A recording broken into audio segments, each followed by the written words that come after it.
La couverture. Alors, comme je l'ai dit tout à l'heure, qu'est-ce qui est couvert dans cette évaluation Swift? Alors, tout ce qui est installé en footprint chez vous, d'accord, déjà, et en termes de plateforme Swift est couvert. Donc, l'interface de messagerie, l'interface de communication, les PC opérateurs à usage général ou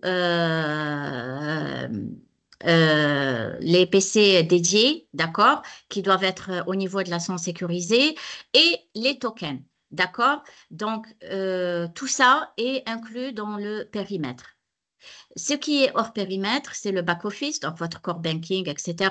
Le reste de l'IT général, donc le reste du réseau qui ne concerne pas la plateforme Swift et le reste des connexions qui ne concernent pas la plateforme Swift. Alors, les équipements réseau qui protègent la zone sécurisée sont inclus. Donc, les firewalls ou les routeurs qui protègent votre zone sécurisée font partie du périmètre et il y a des tests qui les touchent au même titre que les interfaces de messagerie ou de communication. Donc, les PC, comme je l'ai dit tout à l'heure, les PC et leurs opérateurs, qu'ils soient des PC à usage général ou qu'ils soient des PC opérateurs à usage dédié. Alors, la première des choses qu'on essaie de comprendre, c'est votre architecture. D'accord? Donc, en fonction du type d'architecture que vous avez, il y a certains contrôles qui s'appliquent, d'autres qui ne s'appliquent pas.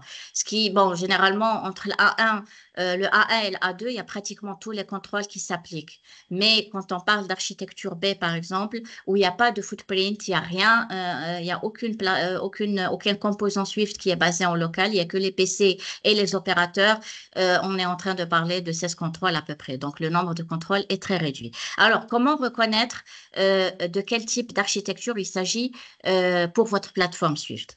Alors, si vous disposez d'une interface de communication et éventuellement une interface de messagerie, alors vous faites partie de l'architecture A1. Enfin, votre infrastructure fait partie de l'architecture A1. Si vous ne disposez pas d'interface de communication, mais vous disposez d'une interface de messagerie, votre plateforme fait partie de l'architecture A2. Si vous disposez d'un connecteur Swift, AutoClient ou SIL, par exemple, vous faites partie de l'architecture A3. Si vous avez un connecteur client, d'accord, un genre serveur MQ ou SDK, vous faites partie de l'architecture A4. Et si vous n'avez rien chez vous, il n'y a que des PC qui se connectent sur le cloud, par exemple, Swift, vous faites partie d'une architecture B. Donc, une fois on identifie le type d'architecture, on a identifié notre périmètre et donc on sait quels sont les contrôles qui s'appliquent à vous. Et on peut commencer notre évaluation. Ce qu'il faut savoir, c'est que si vous utilisez un fournisseur de services, d'accord, cloud, vous restez toujours responsable des composants qui sont chez votre fournisseur de services. Ça aussi, c'est les standards de sécurité qui le disent. D'accord? Donc, si vous avez une infrastructure Swift dont vous possédez la licence, mais qui est hébergée chez un fournisseur de services, ben, vous devez vous assurer que les contrôles sont bien mis en œuvre et que les contrôles ont bien été déployés et vous devez demander une assurance de votre fournisseur de services. Alors, l'assurance peut être un rapport d'un audit externe, un rapport sur deux, d'accord? On sait très bien que les fournisseurs de services se font souvent auditer SOC, ou bien un rapport d'audit PCI DSS ou un rapport NIST. Mais ce qu'il faut savoir, enfin un rapport d'évaluation NIST, ce qu'il faut savoir, c'est que vous restez toujours responsable de ces équipements-là et vous devez les prendre en considération dans l'évaluation et ils feront partie de votre KYC. Ce qu'on voit là, c'est notre CSCF, donc notre framework Swift. Et là, vous pouvez bien voir que il y a des contrôles, il y a un point selon que le contrôle, que l'architecture soit du type A1, A2, A3, A4 ou B. Donc là où il y a un point, ça veut dire le contrôle s'applique à l'architecture. Alors vous avez, pour ceux qui n'ont jamais fait d'évaluation, je vais donner quelques petites descriptions. Alors là, vous avez le nombre, donc par exemple, un point, c'est le nombre du contrôle, Restrict Internet Access and Protect Critical Systems. Ça, c'est le 1, c'est le nombre du contrôle. D'accord? Quand il y a une lettre devant le numéro, comme par exemple 2.4a, Back Office Data Flow Security, quand il y a une lettre A, ça veut dire que c'est advisory. Donc, ce n'est pas un contrôle obligatoire. Donc, quand il n'y a pas de A, c'est obligatoire. Quand il y a un A, ça veut dire que c'est advisory et c'est up to you. Soit vous évaluez par rapport à ce contrôle, soit vous ne le faites pas. Les recommandations, c'est de le faire. C'est ce qu'on recommande à nos clients. Pourquoi? Parce qu'il y a certains contrôles qui sont advisory qui, l'année d'après, deviennent mandatory. D'accord? Donc, rien ne vous empêche de vous évaluer par rapport à ce contrôle. Et si vous n'êtes pas conforme, ben, c'est l'occasion de mettre en place les mesures adéquates pour vous conformer et vous préparer à l'attestation de l'année prochaine. Donc là, on voit bien que si vous avez une architecture A1 et A2, on parle de 24 contrôles obligatoires, 9 contrôles consultatifs. A3, c'est 22 obligatoires, 9 consultatifs. Et B, c'est 15 obligatoires, 8 consultatifs.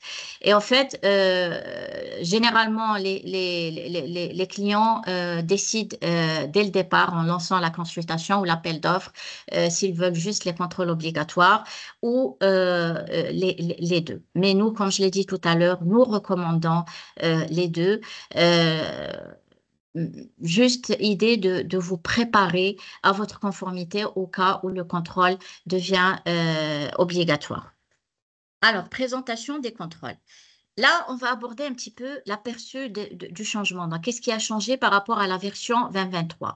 Alors, par rapport à la version 2023, il y a un contrôle qui était facultatif l'année passée, qui est devenu obligatoire. C'est pour ça que je vous ai dit, il est recommandé de se faire évaluer quand même par rapport au contrôle facultatif. Ça peut toujours servir. D'accord?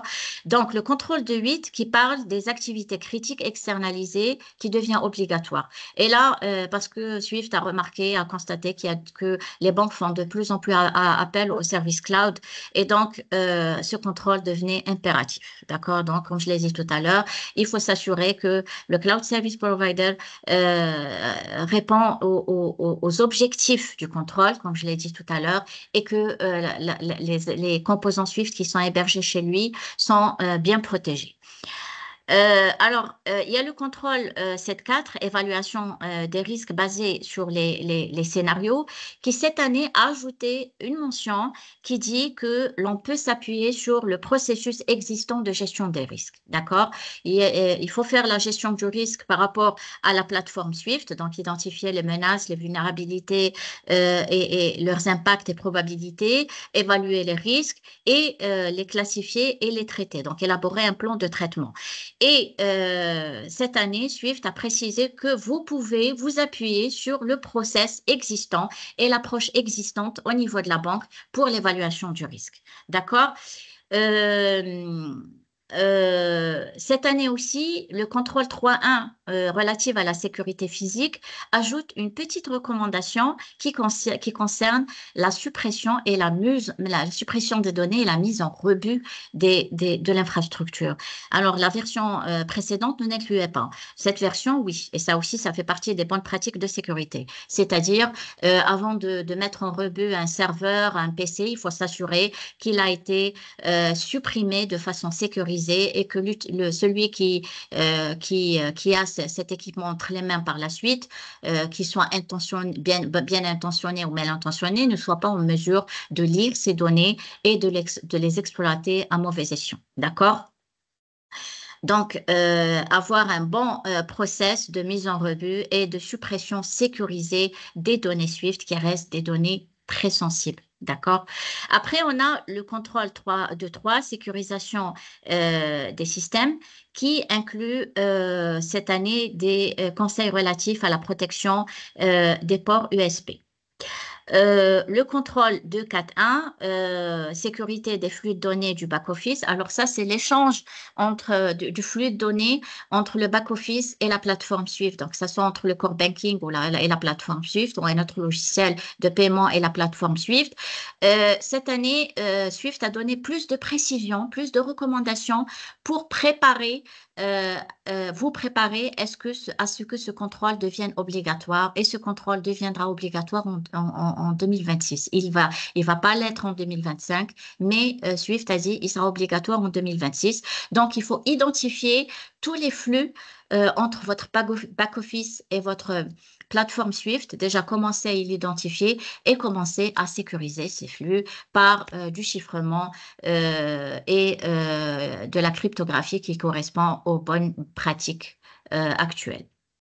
Alors, là, on va commencer à parler des contrôles. Donc, ce que vous voyez là, c'est l'architecture type, d'accord, de Swift. Donc, vous avez l'interface de messagerie, l'interface de communication. Là, on est en train de parler d'une architecture A1, mais quelle que soit l'architecture, on va voir si le contrôle s'applique à tous les composants ou pas. D'accord? On voit des jump servers, donc les end users, les utilisateurs qui accèdent à travers des jump servers, les administrateurs aussi. Alors, les utilisateurs qui accèdent à travers un jump, c'est les utilisateurs qui utilisent des PC à usage général, d'accord, qui ne font pas partie de Swift. On voit aussi là un HSM, donc la notion de HSM pour le chiffrement et le certificat de l'interface de communication, d'accord. Donc, pour les clés et le chiffrement, il y en a qui utilisent des tokens, il y en a qui utilisent carrément un HSM pour la gestion des clés et du certificat. Alors, quand vous voyez là sur ce diagramme, il y a des contrôles et puis c'est écrit tous ou c'est écrit le type d'architecture. Donc là où c'est écrit tous, ça veut dire que ça s'applique à toutes les architectures.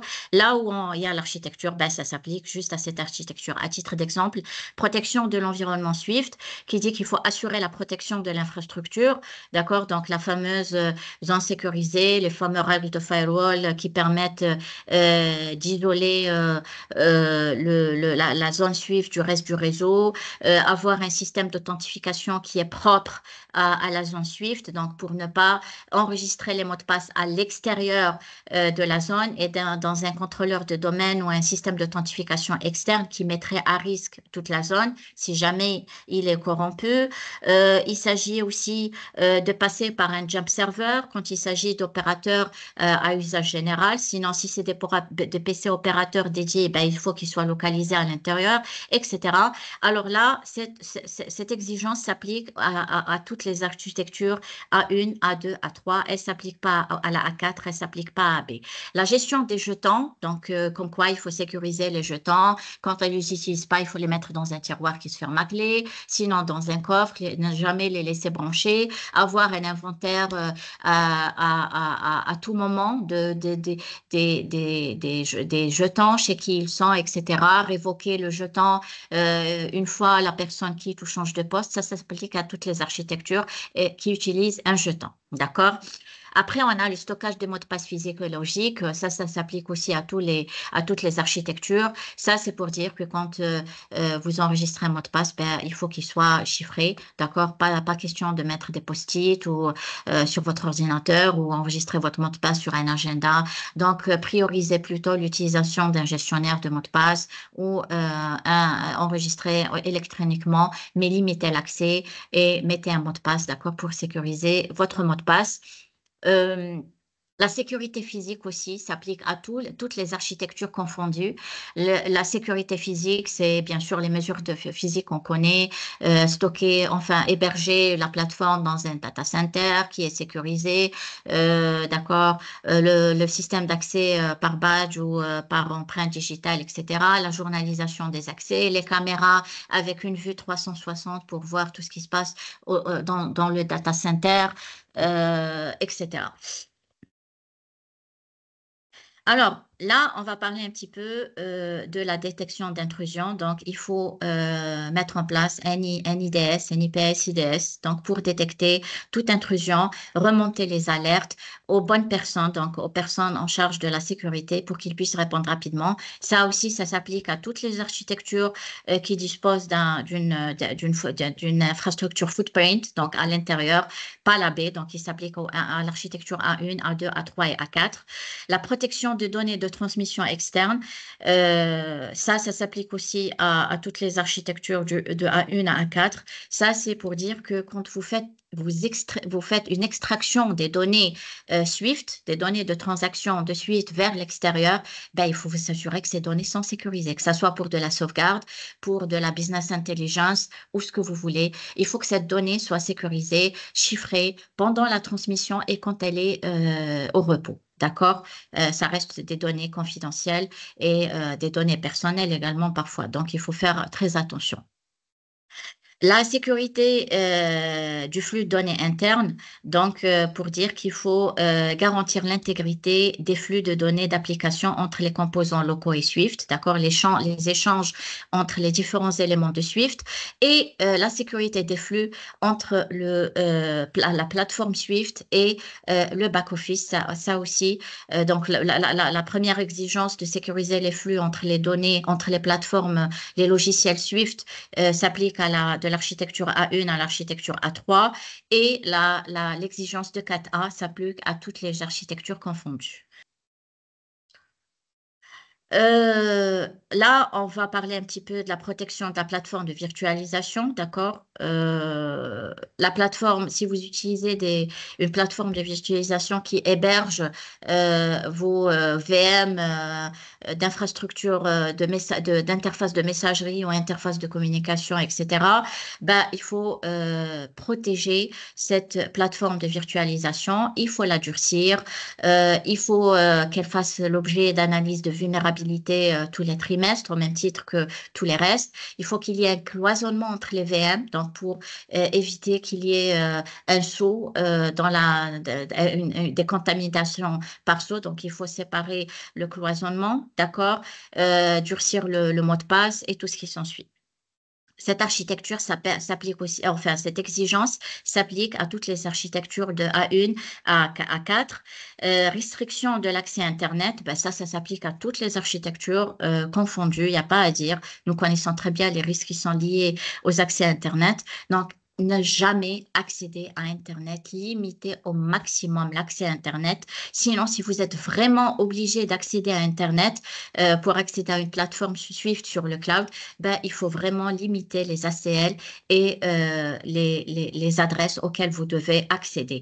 Pour les mises à jour, par exemple, le patch management, on recommande de faire le téléchargement à l'extérieur de la zone sécurisée et venir à l'intérieur pour faire la mise à jour. Donc, Internet, il faut faire très attention et ça s'applique à toutes les architectures. Le contrôle des comptes à privilèges dans les comptes administrateurs, ça aussi, ça s'applique à toutes les architectures et nous connaissons tous les risques que peut engendrer le plein pouvoir qu'on peut donner à un administrateur. Donc, pour son bien et pour le bien de la banque, il faut là aussi journaliser les accès, changer les mots de passe par défaut administrateur, bien sûr, qui existent sur le composant. Donc, changer les comptes administrateurs par défaut et les mots de passe, plutôt créer des comptes avec des privilèges adaptés. Donc, comme j'ai dit tout à l'heure, journaliser. Il faut que l'administrateur qui accède aux équipements de la plateforme Swift accède à travers des IP bien définis et qu'il n'accède que lorsque cela est nécessaire pour des tâches d'administration, etc. Il est recommandé, bien sûr, comme le recommandent les bonnes pratiques, d'utiliser un PAM, un Privileged Access Management, donc qui permet de sécuriser et de couvrir cet aspect-là. Là, on va parler un petit peu de politique de mot de passe. Donc, ça aussi, c'est le standard, hein, c'est la baseline en termes de sécurité. Donc, il faut élaborer une politique de mot de passe qui fixe un petit peu les règles, qui gère bien ces mots de passe en termes de complexité, de changement de mot de passe, d'historique de mot de passe. Quoi d'autre? Cette politique doit être revue et évaluée au moins une fois par an parce que les risques évoluent, d'accord? Donc, je ne vois pas pourquoi la politique, elle, stagnerait. Donc, il faut vérifier si, je ne sais pas moi, si on était par exemple à une complexité de mot de passe de 12 caractères, ben, il est temps de passer à la 15. Il est connu maintenant que quand vous utilisez du Windows, les risques que votre mot de passe soit craqué et reste assez important et on vous recommande de passer vers le 15, par exemple. D'accord? Cette exigence s'applique à toutes les architectures. Le contrôle d'accès logique, ça aussi, c'est quelque chose que nous connaissons très bien. Donc, il faut donner le minimum de privilèges à une personne pour qu'elle puisse exercer son métier, ni plus ni moins. D'accord? Donc, veiller à ce qu'il y ait une séparation des tâches. D'accord? Pour éviter les erreurs et pour limiter le point de pouvoir, j'allais dire, pour mieux contrôler la personne qui a un fort privilège. L'authentification multifacteur, alors là, c'est le must du must. Tous les accès à Swift doivent être avec une authentification multifacteur. Donc, vous choisissez ce que vous voulez, mot de passe, token, mot de passe, badge, ce que vous voulez. L'important, c'est que ce soit une authentification multifacteur. Swift dit que, excusez-moi, une authentification simple ne fait pas l'affaire et ne protège pas votre plateforme. D'accord? Donc ça, c'est vraiment obligatoire, quel que soit le type d'architecture. Configuration et intégrité de la session opérateur. Donc, il faut que l'échange du flux entre les plateformes Swift et la session opérateur soit chiffré. Donc, il faut que ça soit du HTTPS, par exemple, à travers un protocole TLS. Et toutes ces exigences-là qu'on est en train de voir dans ces slides s'appliquent à toutes les architectures confondues. Alors, on va parler un petit peu de processus de sélection du personnel. Alors, même la RH a sa responsabilité dans la conformité Swift, d'accord? La RH est obligée de faire des enquêtes, d'accord? Des enquêtes de moralité sur tous les opérateurs qui interviennent sur la plateforme Swift et faire une vérification lors du recrutement, mais une fois tous les 5 ans. D'accord? Pour l'instant, cette exigence est advisory, mais il faut vraiment la prendre en considération parce que le risque lié au personnel reste très important. D'accord? Nous avons les contrôles opérationnels RMA. D'accord, des clés RMA. Et là aussi, on vous dit, par exemple, que si vous n'utilisez pas une clé RMA qui est devenue obsolète, supprimez-la. Elle ne peut là vous ramener que des soucis, d'accord, et peut être utilisée pour une transaction frauduleuse. Donc, si une clé est obsolète, vous ne l'utilisez pas depuis 3 ans, 4 ans, il vaut mieux la supprimer, d'accord? Et faire bien sûr des enquêtes sur tous vos contreparties ou toutes vos contreparties lors du onboarding, mais aussi annuellement, d'accord, pour être sûr que vous n'avez aucun risque de l'autre côté. Ça aussi, cette exigence s'applique à toutes les architectures. Les contrôles commerciaux des transactions.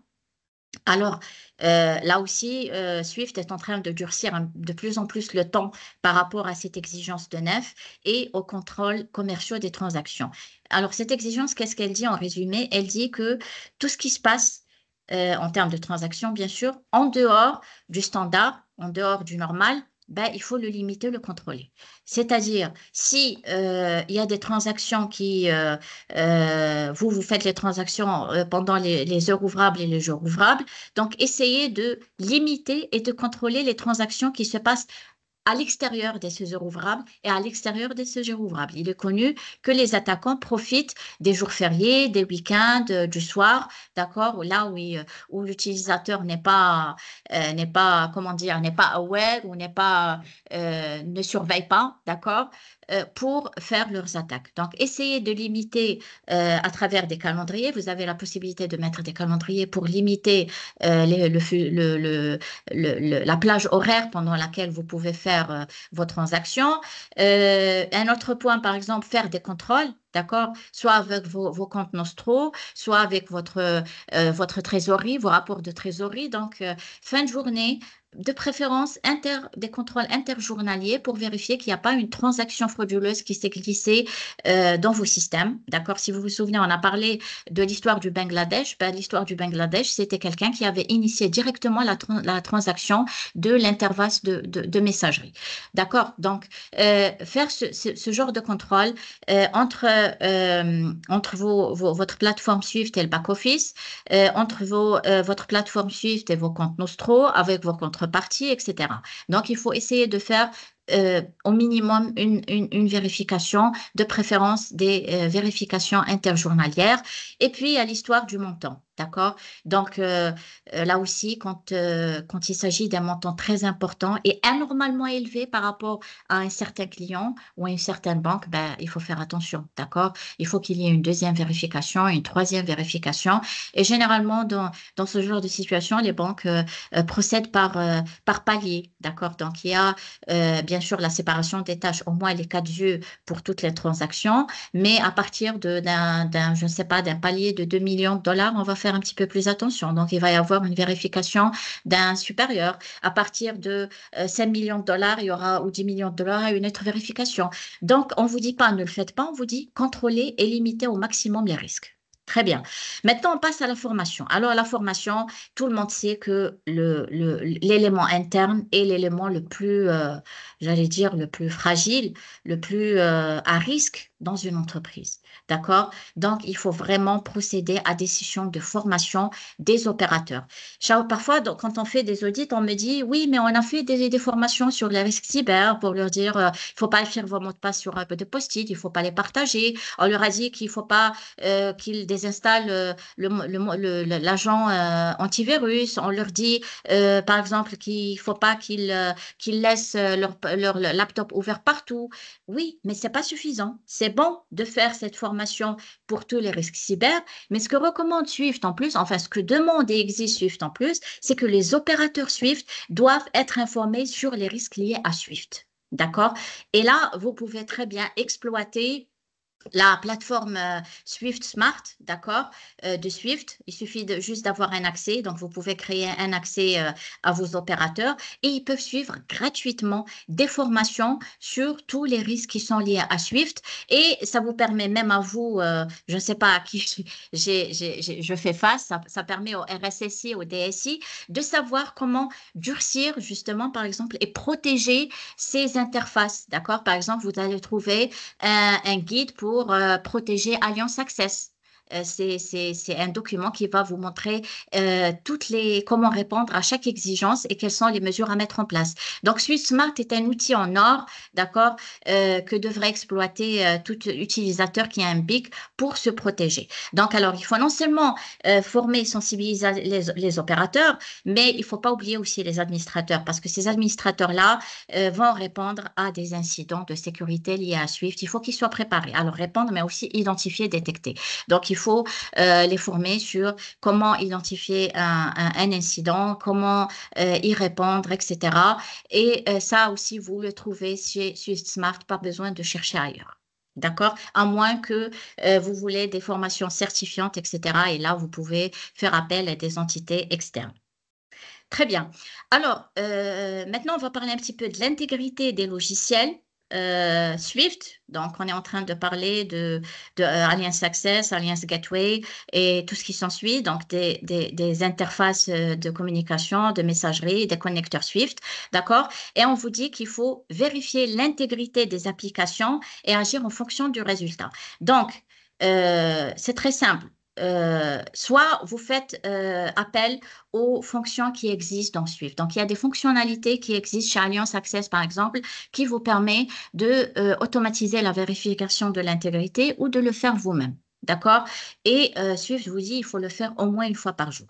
Et malheureusement, chez certains clients, l'administrateur Swift n'a pas les compétences nécessaires et attend à ce que ça soit, par exemple, le service bureau et un autre prestataire externe qui vient faire ça à sa place et ils ne le font pas à la fréquence exigée par Swift. Donc, c'est pour ça que cette formation est vraiment indispensable. Faites une vérification d'intégrité une fois par jour, des logiciels bien entendu, ou automatisez-la ou faites appel à un film. Mais entre vous et moi, c'est plus simple de faire appel à la fonctionnalité qui existe au niveau de l'application. Protégez aussi ou vérifier l'intégrité des bases de données. C'est pareil. Donc, il y a une fonctionnalité qui est intégrée, vous pouvez l'utiliser ou vous pouvez automatiser cette intégrité qui doit être, qui est recommandée être tous les 15 jours à peu près. Bien sûr, vous allez me dire, ça risque de ralentir le réseau, etc. Faites-le en dehors des heures de travail, fin de journée, etc. Mais il faut le faire. Alors, le contrôle intégrité des logiciels s'applique à toutes les architectures de A1 à A4 et l'intégrité des bases de données de A1, A2 à A4. D'accord? Après, on a la protection contre les logiciels malveillants. Ben, c'est clair, ça s'applique à toutes les architectures. On ne le répétera jamais assez. Il faut installer des antivirus partout. Il faut que les antivirus soient à jour, les signatures mises à jour. Il faut suivre les journaux de antivirus pour voir s'il y a un PC qui n'était pas connecté lors de la mise à jour et qu'il n'a pas subi, il n'a pas fait l'objet de la mise à jour, donc il faut la faire. Il faut empêcher les utilisateurs de désactiver les logiciels antivirus. Il y en a qui vous disent, ah oui, mais ça ralentissait mon PC, donc je l'ai désactivé. Ben non, il ne faut pas leur donner la main pour désactiver les logiciels antivirus. D'accord?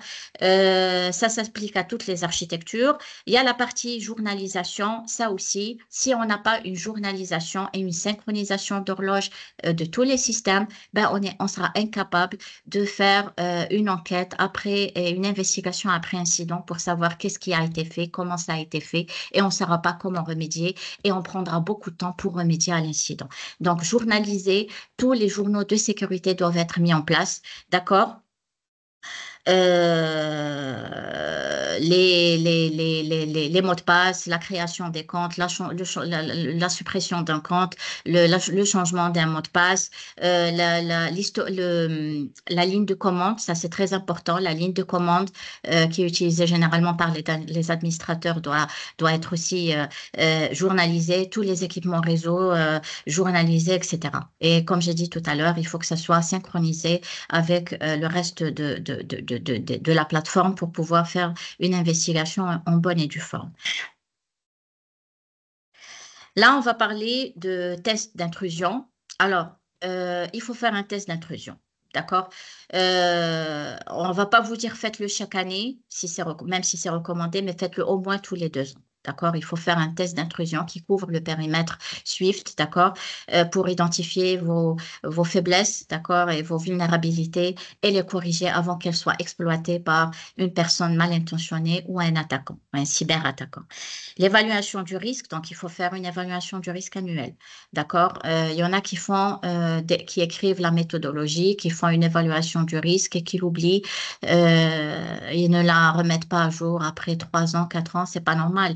Les risques, les risques évoluent de jour en jour, de semaine en semaine, d'année en année. À chaque fois qu'on met un nouveau produit, qu'on commercialise un nouveau produit, qu'on installe un nouvel équipement, on s'expose à un risque. Donc, il faut, à chaque fois qu'on lance un nouveau projet, donc il faut faire une évaluation du risque pour identifier les risques auxquels on s'expose, les classer et élaborer le plan de traitement correspondant. Alors, on ne vous dit pas faites-le tous les mois, mais faites-le au moins une fois par an. Donc, revoyez votre évaluation du risque, mettez-la à jour pour inclure donc tous les nouveaux risques auxquels vous faites face.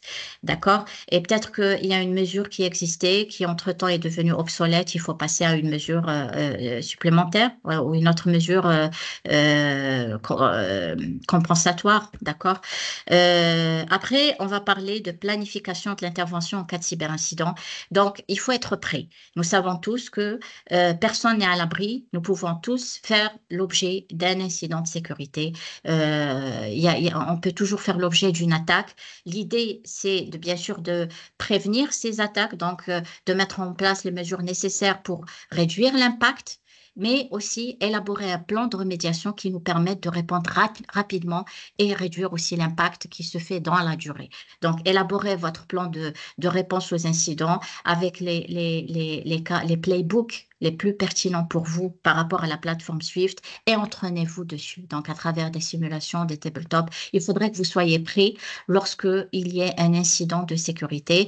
Bien sûr, comme je l'ai dit tout à l'heure, et que Swift vous exige d'y intégrer la nécessité d'informer Swift, d'informer le régulateur, la police aussi, d'accord, de savoir quel type de données vous devez partager avec Swift, d'accord, pour les aider à identifier la vulnérabilité et aussi à vous aider à remédier à la situation.